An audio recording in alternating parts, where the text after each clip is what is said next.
आज चाइनीज की दुकानों के नाम पर, नॉनवेज की दुकानों के नाम पर लोग क्या क्या जाके खाते हैं।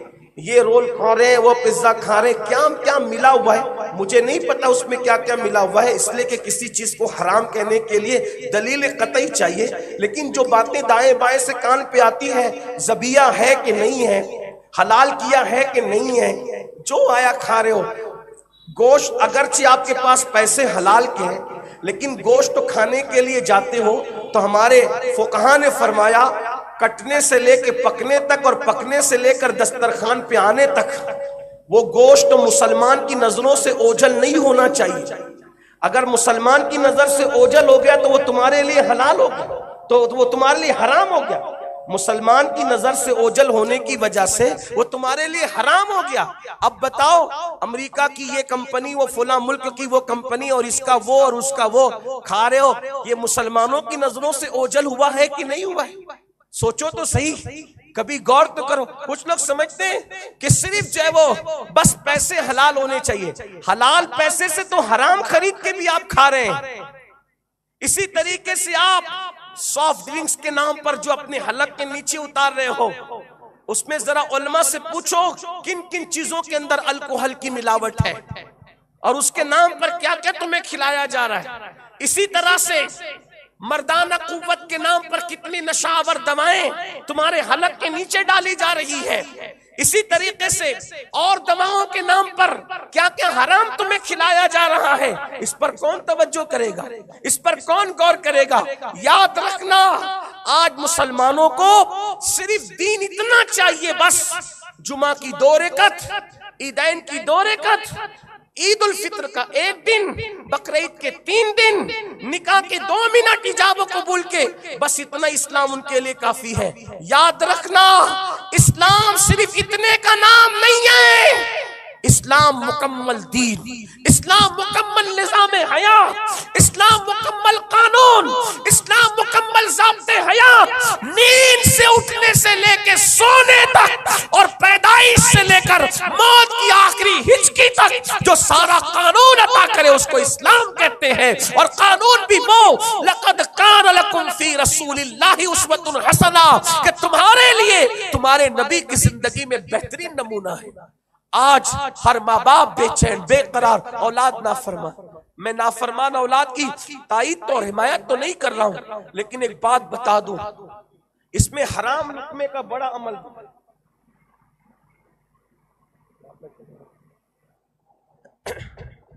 हराम लुक्मे का बड़ा अमल दखल है।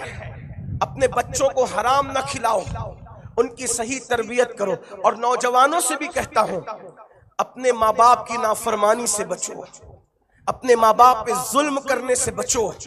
आजकल ये भी है कि चलो नमाजें भी पढ़ो, किताबें भी पढ़ो, दाढ़ियां भी रखो, अब माँ बाप क्या है, वो तो घर का कचरा है। उन बुड्ढा बुड्ढी को क्या समझ में आता है? हम तो जदीद दौर के लोग हैं, टेक्नोलॉजी के दौर के लोग हैं। जहां पसंद आए वहां शादियां करेंगे, जहां पसंद आए लड़कियों से बातें करेंगे।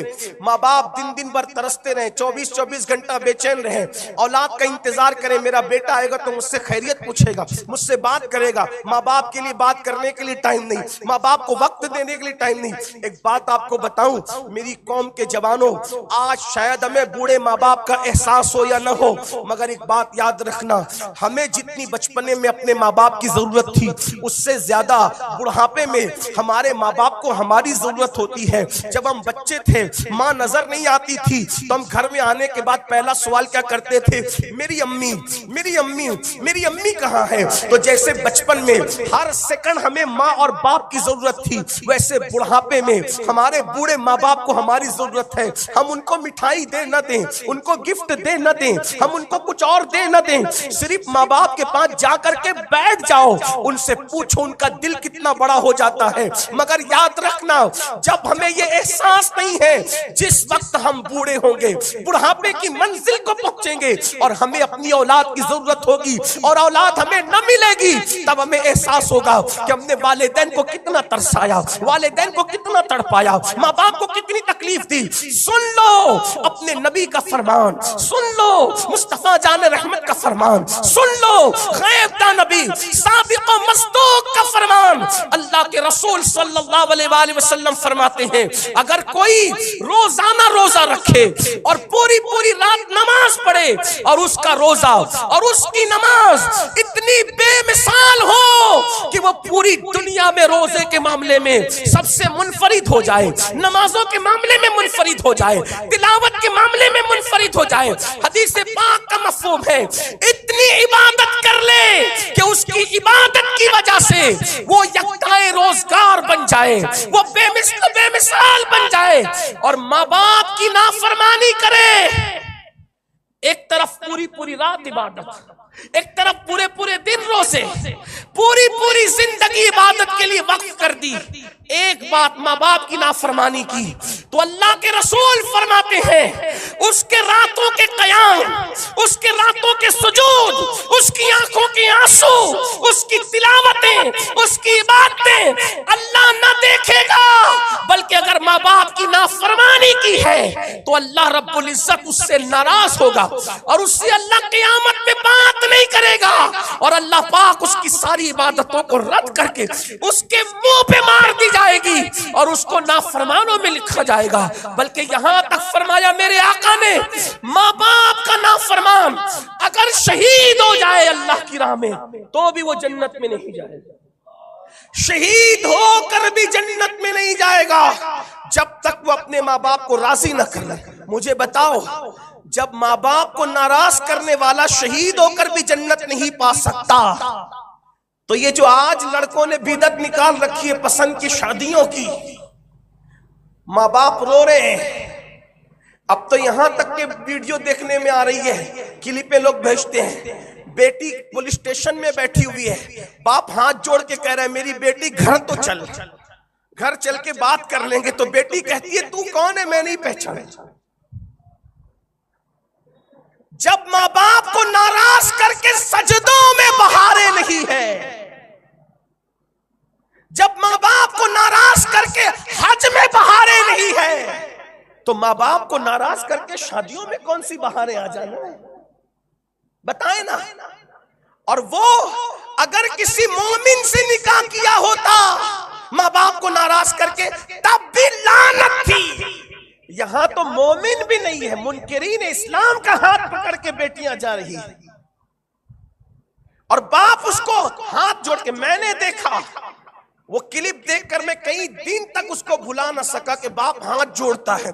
मेरी बेटी, आपने भी देखा होगा, आप तो हमसे ज्यादा सोशल मीडिया से जुड़े हुए लोग हैं, मेरी बेटी घर तो चल, हम चल के बात कर लेते।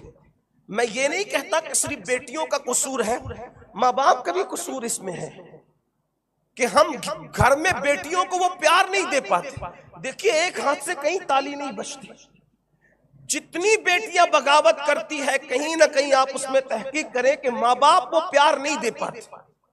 बेटों के लिए एक अलग वीआईपी सिस्टम बना रखा है और बेटियों के लिए झाड़ू पोछने करने की हैसियत उनको दे रखी है। ये जुल्म है। बेटा बेटी में फर्क करने वालों, बेटी कहां से आई और बेटा कहां से आया, बताओ। वैसे तो हमें हुक्म दिया गया है कि हम बेटियों से ज्यादा प्यार करें। जालिमों, ये जो बेटियां अगर गैरों का हाथ पकड़ के भाग रही है तो इसमें जालिम भाई का कसूर है कि वो अपनी बहन को बहन की हैसियत से प्यार न दे सका। ये माँ बाप का कसूर है कि वो बेटी का उसको दर्जा न दे सके। जाहिर सी बात है, किसी को घर में खाना ना मिलेगा तो वो चोरी करके खाने पे मजबूर होगा कि नहीं होगा, वो चुराएगा कि नहीं चुराएगा। मैं कहता हूँ खुदा की इज्जत की कसम, जो प्यार देने का हुक्म मदीने के ताजदार ने दिया है, वही प्यार अगर हम घर में बेटियों को देंगे तो हमारी बेटियां कभी किसी को टक्कर नहीं देखेगी। आज भी हैदराबाद वालों, मैं जिम्मेदारी से कहता हूँ, ये जो सोशल मीडिया पे इतना बका जाता है कि इतनी भाग गई उतनी भाग गई, ये हम सोशल मीडिया के कहने पे क्यों कहें। हो सकता है हमारी बेटियों को बदनाम करने के लिए गलत प्रोपेगेंडा भी इस्तेमाल किया जा रहा हो। किसी के झूठा होने के लिए इतना ही काफी है कि जो सुने वो बोल दे। हाँ, कुछ गई जरूर है, हम उनके साथ नहीं है, लेकिन एक बात कह दूं, अब भी मुसलमानों की बेटियों में उतनी हया और गैरत मौजूद है। किसी की मां में अभी भी उतनी गैरत नहीं है जितनी मुसलमानों की बेटियों में मौजूद है। इसलिए कि यहाँ हमारे यहाँ बेटी आम नचनियों का नाम बेटी नहीं है, क्रिकेटरों का नाम हमारे यहाँ बेटी नहीं है, टेनिस खेलने वालियों का नाम हमारे यहाँ बेटी नहीं है, गेम खेलने वालों का नाम हमारे यहाँ बेटी नहीं है। हमारे यहाँ बेटी बहुत बुलंद दर्जा है। ज़ैनब बिन्त अली को हमारे यहाँ बेटी कहा जाता है। वो बेटी जब पूरा काफिला लुट जाता है तो अपनी आबरू भी, दीन की आबरू भी, इमामत की आबरू भी, विलायत की आबरू भी, खानदान रिसालत की आबरू भी, जो अपने कंधों पे सजा करके मदीने तक कायदाना शान से ले जाती है, उसी को ज़ैनब बिन्त अली कहते हैं। सुभान अल्लाह, सुभान अल्लाह। नारे तकबीर, नारे रिसालत, नारे रिसालत। अहले बैत अतहार जिंदाबाद, अहले बैत अतहार। अरे जब अहले बैत में कोई खुतबा देने वाली जबान न रही तो फिर ज़ैनब बिन्त अली ने वो खुतबा दिया कि 1350 साल के बाद भी दमिश्क के दरो दीवार ज़ैनब के खुतबे की आवाज से गूंज रहे हैं। और बोलने वाले बोल उठे, अली तो शहीद हो गए, अली का खुतबा दरबार यजीद में कैसे गूंज रहा है। तो कहने वाले ने कहा अली तो चले गए, लेकिन अली की तरबियत याफ्ता गैरतमंद बेटी ज़ैनब, सुभान अल्लाह, सुभान अल्लाह। क्या ज़ैनब अब भी मौजूद है। सुभान अल्लाह, सुभान। और ये ज़ैनब नाम रखा था ज़बान माँ औहा ने, वो ज़बान जिसको सब कुन की कुंजी कहे, उसकी नाफिज हुकूमत पे लाखों सलाम, वो दहन जिसकी हर बात तो वही खुदा, चश्मे इल्म हिकमत पे लाखों सलाम। ज़ैनब नाम मुहम्मदुर रसूलुल्लाह ने रखा था, घुट्टी भी रसूलुल्लाह ने दी थी, अजान भी रसूलुल्लाह ने दी थी। तो ज़ैनब का मतलब क्या है? ज़ैनब अपने बाप की जीनत। ज़ैनब ने बता दिया मैं बाप की जीनत बनकर दरबार यजीद में खड़ी हूँ और बाप की याद दिला रही हूँ। अली कैसे बोल रहे हैं? तो कहने वाला मजबूर होकर कह उठा, अली नहीं, ज़ैनब लहजे अली में आज गुफ्तगू कर रही है और अपनी आवाज को बाप का लहजा देकर आवाज को भी पर्दा अता कर रही है। दरबार में बोली भी तो लहजे में अली के, ज़ैनब ने किसी हाल में पर्दा नहीं छोड़ा। सुभान अल्लाह, सुभान अल्लाह। बेटी ये मेरे आका फरमाते हैं, मैं और बेटी का बाप जन्नत में इतने करीब होंगे जैसे ये 2 उंगलियां करीब है। आज लोग हमें बेटी की मोहब्बत सिखाते हैं, नचनिए तर्जुमे कर रहे कुरान की आयत के, नचनिए कुरान की आयत के तर्जुमे मनमानी कर रहे हैं। हमने कहा नचनियों, नाचने तक महदूद रहो, औकात में रहो। हर मौलवी को भी कुरान का तर्जुमा करने का हक नहीं है, तुम नचनियों को क्या हक हो सकता है? हमारे बुजुर्गों ने फरमाया, आलिम जब तक 54 उलूम में महारत न रखे उसको कुरान के तर्जुमे की इजाजत नहीं दी जा सकती। तुम तर्जुमा करोगे, अपनी हैसियत में रहो, औकात में रहो। बातें तुम करते, हम औरतों पे हम जुल्म करेंगे? जुल्म तो जालिम तुमने किया। औरतों को नंगी करके स्क्रीन पे लाने वाले तुम हो, फेसबुक पर नंगी करके लाने वाले तुम हो, मोबाइल के हर जो है वो ऐप पर, बल्कि इंटरनेट पर, यूट्यूब पर, फेसबुक पर पता नहीं क्या क्या बनाए और जंगलात है, उसमें औरतों को नंगी करके लाने वाले तुम हो। साबुन की बट्टी भी बेचते हो तो औरत की नंगी तस्वीर तुम उस पर छापते हो, दवाएं बेचते हो उस पर तुम छापते हो। इतना नंगा औरत को तुमने किया, फिर भी हमसे ये गिला है कि वफादार नहीं। हमने तो बेटी को पर्दे में रखा, हमने तो बेटी को पर्दे में रखा, हमने तो बेटी को गैरत में रखा।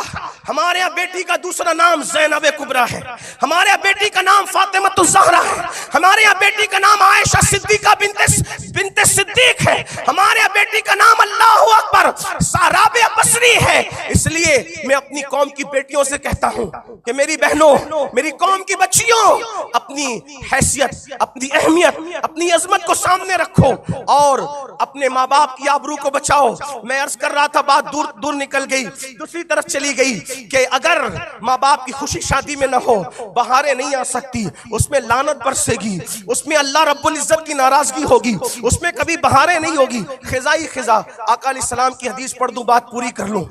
अल्लाह के रसूल अलैहिस्सलाम फरमाते हैं, आखिरी बात की तरफ, अल्लाहु अकबर, आका अलैहिस्सलाम फरमाते, तवज्जो करें, आज लोग सोचते हैं कि इबादत करें, माँ बाप राजी रहे ना नाराज रहे कोई बात नहीं। आका फरमाते हैं, माँ बाप की रजा में अल्लाह की रजा, माँ बाप की नाराजगी में अल्लाह की नाराजगी। एक हदीस बल्कि और भी आई है जिसका मफहूम ये है, अल्लाह फरमाते हैं अगर कोई मेरा गुनहगार हो, तवज्जो करें, बहुत खूबसूरत हदीस आ गई, तवज्जो, आपकी तवज्जो है, मेरी तरफ तवज्जो, छोड़ दें आप, छोड़ दे भाइयों, कोई ऐसा नहीं है।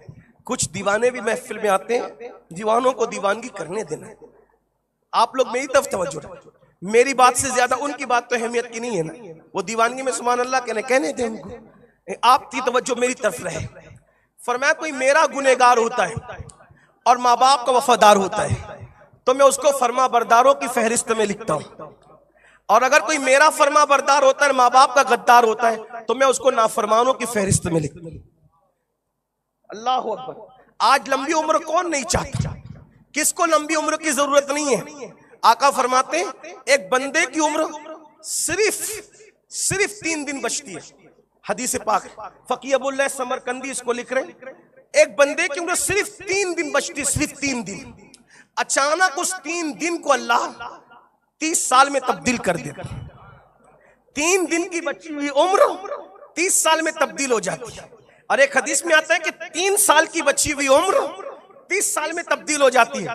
साहबा ने पूछा, या रसूल अल्लाह, ये 3 दिन या 3 साल की उम्र अचानक 30 साल कैसे हो जाती है। आका फरमाते कोई अपने माँ बाप के साथ उसने सुलूक करता है, माँ बाप के साथ अच्छा सुलूक करने की बरकत से अल्लाह उसकी 3 दिन की बची हुई उम्र को 30 साल बढ़ा देता है। और ये भी फरमाया किसी की उम्र 30 साल होती है, 30 साल बची होती है और अचानक अल्लाह उसको 3 दिन कर देता है। पूछा या रसूल अल्लाह उसकी वजह, फरमाया माँ बाप से गद्दारी करता है, माँ बाप का दिल दुखाता है, माँ बाप की नाफरमानी करता है, उसकी वजह से अल्लाह तबारक व तआला उसकी 30 साल की उम्र को 3 दिन करके शॉर्ट कर देता है, मुख्तसर कर देता है। जो आखिरी रिवायत पढ़नी है वो ये है, अब दिल के कानों से पूरी तकरीर याद रहे ना याद रहे, ये आखिरी हदीस याद कर लें, और बहुत दर्दनाक है। इसमें 2 पहलू है, एक तो माँ बाप के नाफरमान का अंजाम, और नंबर 2 हुजूर अलैहिस्सलाम ने अपनी उम्मत से कितना प्यार किया है, उसकी बेमिसाल एक तस्वीर आपके जहनों पर उभर आएगी। तसव्वुरात की दुनिया में चले, अल्लाह के सच्चे रसूल सादिक व मस्दूक गैबदा नबी सल्लल्लाहु अलैहि वसल्लम इरशाद फरमाते हैं, क़यामत के दिन कोई चीज मुझे उतना गमगीन न करेगी, माँ बाप के नाफरमानों की खुसूसी तवज्जो। याद रखना, कलेमा अपनी जगह है, नमाजें अपनी जगह हैं, इबादतें अपनी जगह हैं, माँ बाप का दिल ना दुखाओ। ये झुर्री पड़े हुए चेहरे जब तक घर में मौजूद हैं, इनकी अहमियत हो या ना हो, मैं बार बार अपने जवानों से कहता हूँ, ए लाउबाली जवानों, मेरी कौम के लाउबाली जवानों, सुन लो, अच्छी तरह सुन लो, गौर से सुन लो। किसी का खूबसूरत मुखड़ा देखकर भी वो कुछ नहीं मिलता जो माँ बाप के झुर्री पड़े हुए चेहरों को देख करके मिलता है। अल्लाह अकबर। मेकअप वाले चेहरों की दीवानगी करने वालों, उन झुर्री पड़े हुए चेहरों की कद्र कर लो। जिस दिन ये चेहरे कब्र के पर्दे में छुप जाएंगे, उस वक्त मिन्नतें करोगे तो भी ये चेहरे कभी ख्वाब में नजर नहीं आएंगे। बड़े कीमती है ये चेहरे, इन चेहरों की बड़ी अजमत है। मेरे करीम आका ने फरमाया कि जिसने माँ बाप के चेहरे को मोहब्बत से देखा, अल्लाह उसे मकबूल हज का सवाब अता करता है, और जितनी बार देखेगा उतनी बार उसको मकबूल हज का सवाब मिलेगा। लेकिन यहाँ मुहद्दिसीन की एक बात अर्ज कर दूं, हर बेटे को मकबूल हज का सवाब नहीं मिलता माँ बाप को देखने से, हर बेटे को नहीं मिलता। उसी बेटे को मिलता है जो माँ बाप से मोहब्बत करता है, जो माँ बाप की फरमाबरदारी, जो माँ बाप को माँ बाप ही का दर्जा न दे। यहाँ हमारे उलमा मौजूद है, उनसे पूछता हूं, अगर कोई मुनकिर इस्लाम रमजान शरीफ में मरेगा तो क्या रमजान शरीफ में मरना उसको फायदा देगा? बोलो, नहीं दे। उसके लिए जनवरी में मरना, रमजान शरीफ में मरना दोनों बराबर है। क्यों? क्योंकि वो रमजान शरीफ को रमजान शरीफ मानता ही नहीं, इसलिए उसको कुछ नहीं मिलेगा। और बड़ी बात कर दो, रमजान शरीफ तो रमजान शरीफ है। अरे रसूलुल्लाह को हर कोई देख ले तो क्या वो जन्नती होगा? हुजूर, हर बंदा हुजूर को देखने वाला जन्नती होगा? हरगिज नहीं।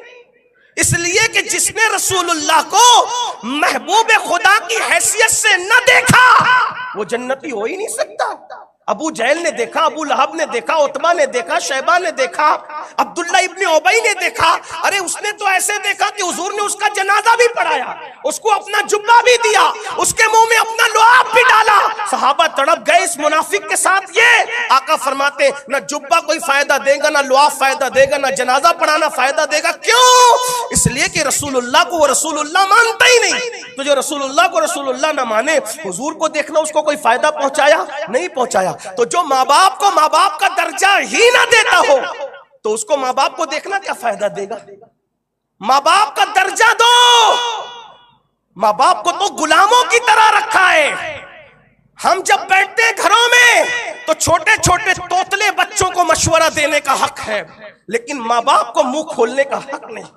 माँ बाप को चोरों की तरह रखा है, माँ बाप को गुलामों की तरह रखा है, माँ बाप को कैदियों की तरह रखा है। सिर्फ रोटी कपड़ा मकान देने से माँ बाप का दर्जा नहीं दिया जाता। रोटी कपड़ा मकान तो लोग अपने नौकरों को भी देते हैं, रोटी का टुकड़ा तो कुत्तों को भी देते हैं। माँ बाप की क्या कदर की? माँ बाप को अपने आका की तरह रखो। अरे जो 10,000 की नौकरी देता है उसके आगे हाथ बांध के खड़े रहते हो, और जिस माँ ने मौत और जिंदगी से लड़कर तुम्हें जन्म दिया है उस माँ के सामने भी कभी हाथ बांध के खड़े रहे? अपने पीरों के तो पैर चूमे हैं, कभी माँ बाप के भी कदम चूमे?